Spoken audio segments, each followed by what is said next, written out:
What's going on YouTube? Welcome back to another edition of King Print, where I cover all things screen printing. Now before we begin, don't forget to like and subscribe. In today's video, what I wanted to do is show you how I wash out screens. I know there's a lot of videos on YouTube showing you how to wash out screens, but I just wanted to show you my method.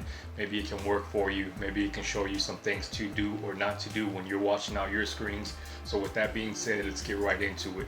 Now first, what I'm going to do is I'm going to start with my stencil remover mix, what I have right here. Now this mix is gonna make 2 gallons and it's about 10 bucks. I'll leave a link in the description where you can get this. All right, so the first thing I'm gonna do here,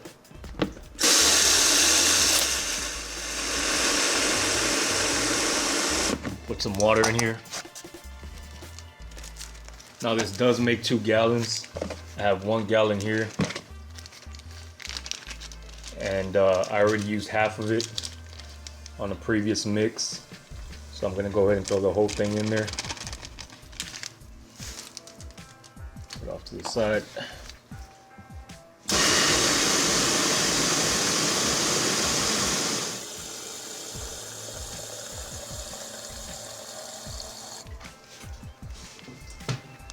Give it a good shake.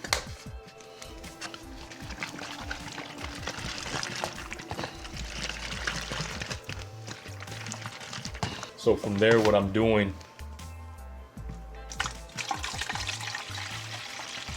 is throwing it into this this bucket here, and all this is a pressurized spray wand. Those are real tight.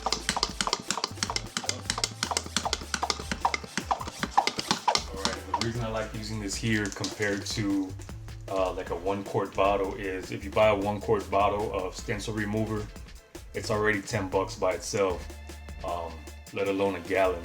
So this is 10 bucks, this remover mix, and it makes 2 gallons. So it's like you're paying maybe $3-4 bucks per quart. So what I'm using is this pressurized sprayer wand, and let's see how it works. So first what I'm going to do is I'm going to hit it with the degreaser. Alright, I'm going to put my mask on, so if I sound kind of crazy, forgive me for that. Alright, next thing I'm going to do here is kind of just give it a brush.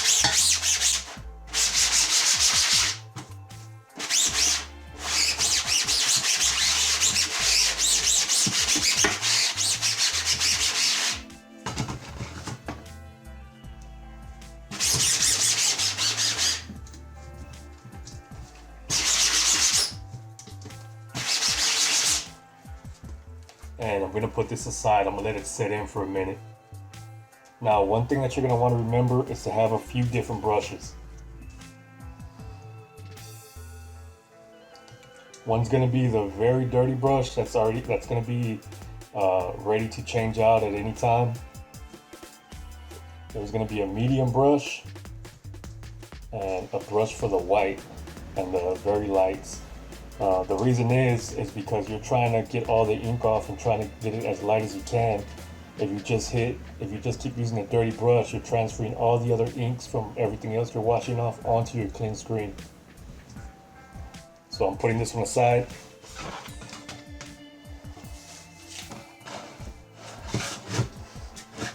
So this one right here is one that I had already set with degreaser for a while.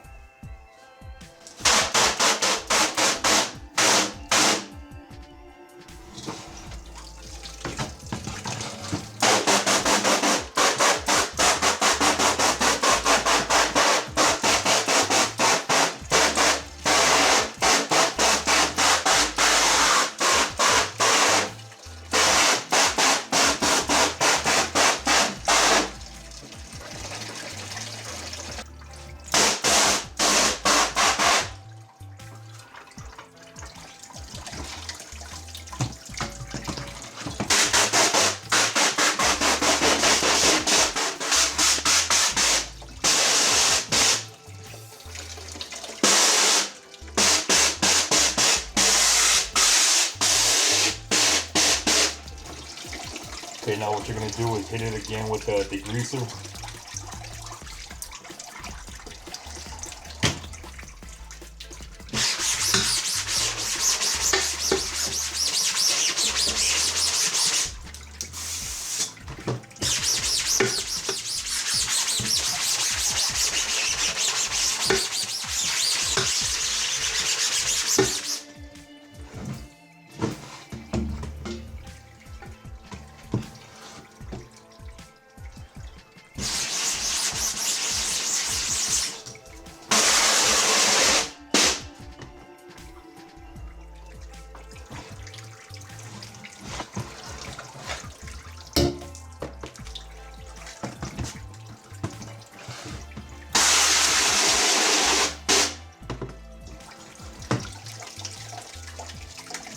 Now you're gonna take your wand.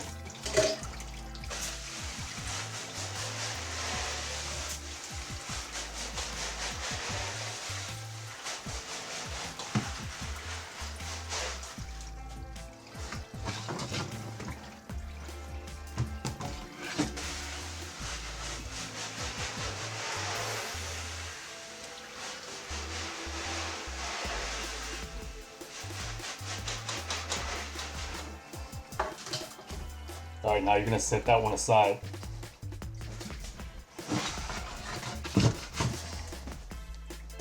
Now the ink off this screen probably won't come off as easy because I'm not giving it the same amount of time I gave the first screen to set. So let's see how this one goes. Usually you want to do maybe 3 to 4 screens at a time. So when you hit this one, put it aside, let it set, do another one.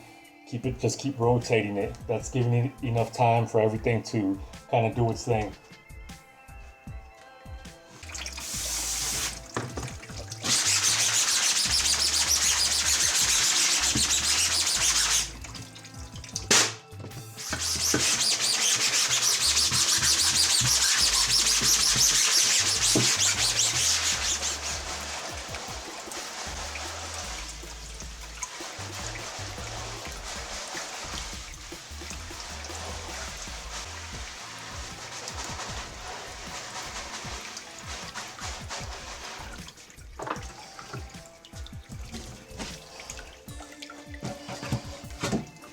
Another reason I like using the pressurized wand versus a spray bottle is the pressurized wand is not going to fail on you.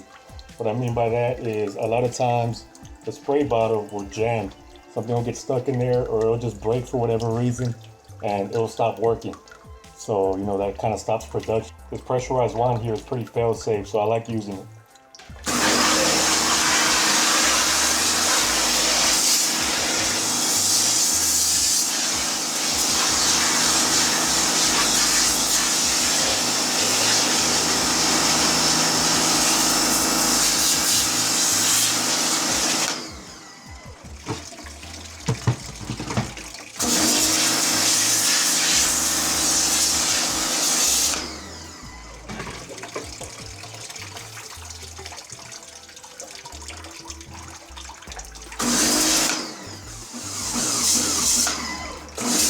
Finally, what I'm going to do is I'm going to hit it with some more stencil remover.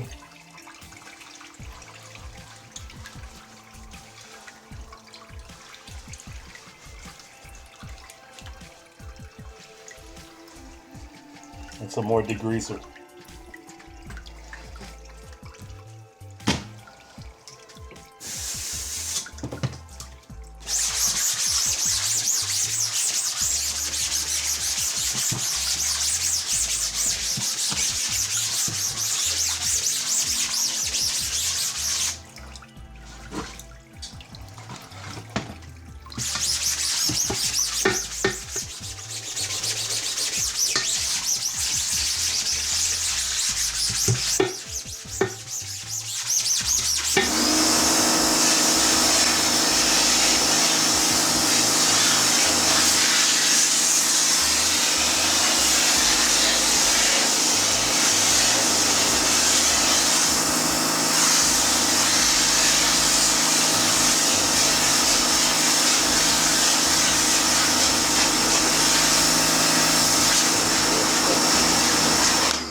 And there it is. Now if you want to go one step further, you can hit it with a haze remover, but this one's still pretty good. I don't think I need a haze remover yet. Also, haze remover is going to be last resort because the chemicals are so harsh, you don't want to use it on a regular basis. Another thing you're going to want to remember is never let the screen dry.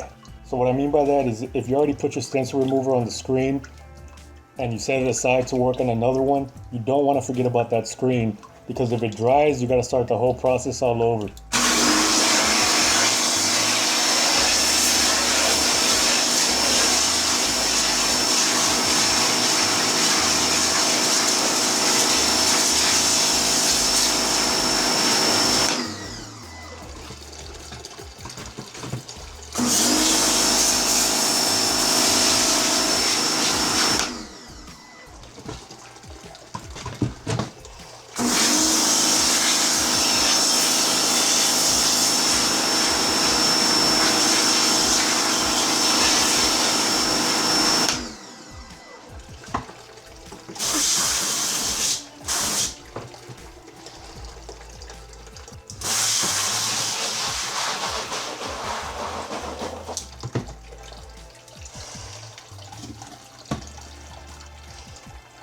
that's the second one.